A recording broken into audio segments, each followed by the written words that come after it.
So what's the Grape Explorer talking about today? So as we're closing out this year, we want to give a shout out to all the people who are very loyal to us, subscribers from many, many social media platforms that we have actually gotten involved with. It's been a great year, and we really wanted to, we made a lot of friends out there. So a lot of people, sending me comments, questions, and I embrace everybody to learn about the world of wine, the world of grapes.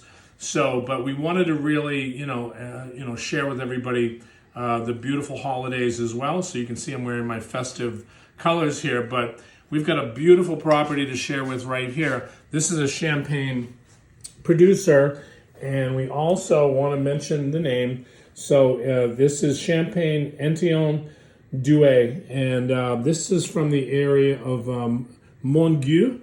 And we want to point that on the map because we always use our maps to try to identify exactly what we're talking about. We're talking about the Aube Valley right here, and Montgueux right here is the town and the city, and this is where this company hails from.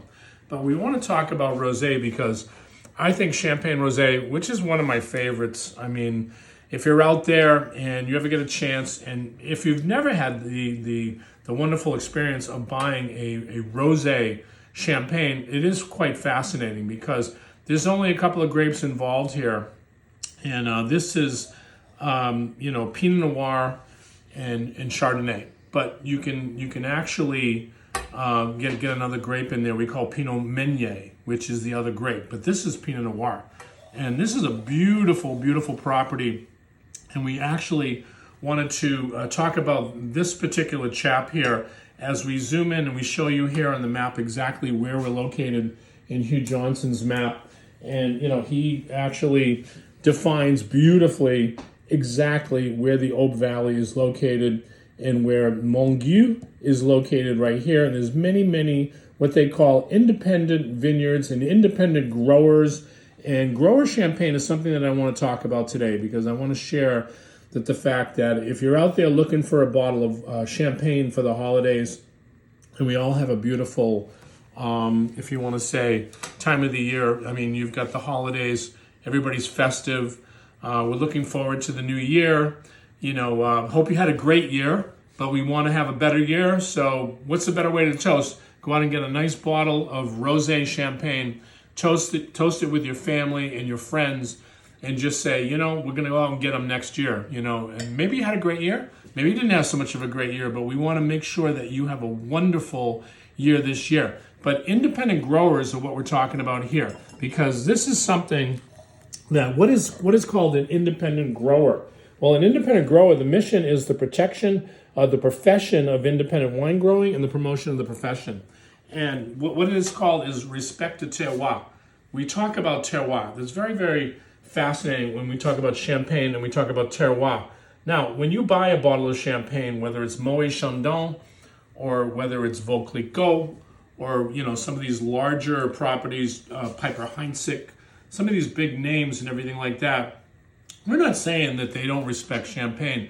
But when you're an independent grower, you go in every day in the vineyard, you check your grapes, then everything is just meticulous as far as what we call grower champagne. And people should pay attention to this name, but it's not only it's grower champagne, it's independent. It's not like they have a lot of money to spend for advertising. They do everything really on their own. And it's kind of a syndicate. So, because all of the small grower champagne producers obviously banding together to try to fight the mega producers. And we know who's out there, whether it's the Dom Perignons of the world. These people are making great champagnes, not to say that they're not. But there's something out there that's different. It's called the independent grower. That's what this chap is all about. So, look at that beautiful color.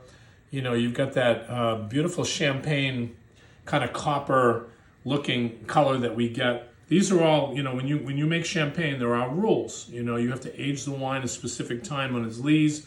Everything is fermented in the bottle. So when these wines go through their fermentation, you get the bubbles inside the bottle. So every bottle is just carefully crafted, wonderfully crafted. That's why I love champagne. Let's taste to this champagne producer here. Oh, that is absolutely lovely. I want to zoom in one more time for this chat, because we talk about, the respect here.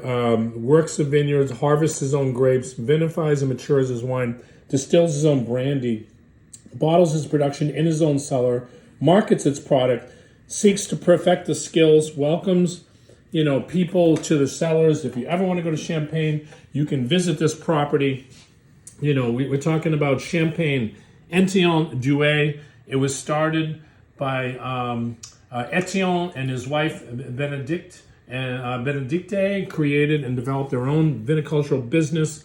This is husband and wife team. They started this from scratch, and they are now producing great champagne. So we want to really give a shout out to all the independent producers, and we want to give a shout out to everyone for the holidays. And as we're zooming in for a new year, we're talking about better and better days ahead. And I want to toast everybody out there, because to me, I love the wine business, and we all are sharing in it together, and we want to share with people out there to learn and to understand. So we're looking for a great next year, and we're also looking for beautiful adventures in wine. Again, this is Grape Explorer, and a shout out to everybody for the holidays. Cheers.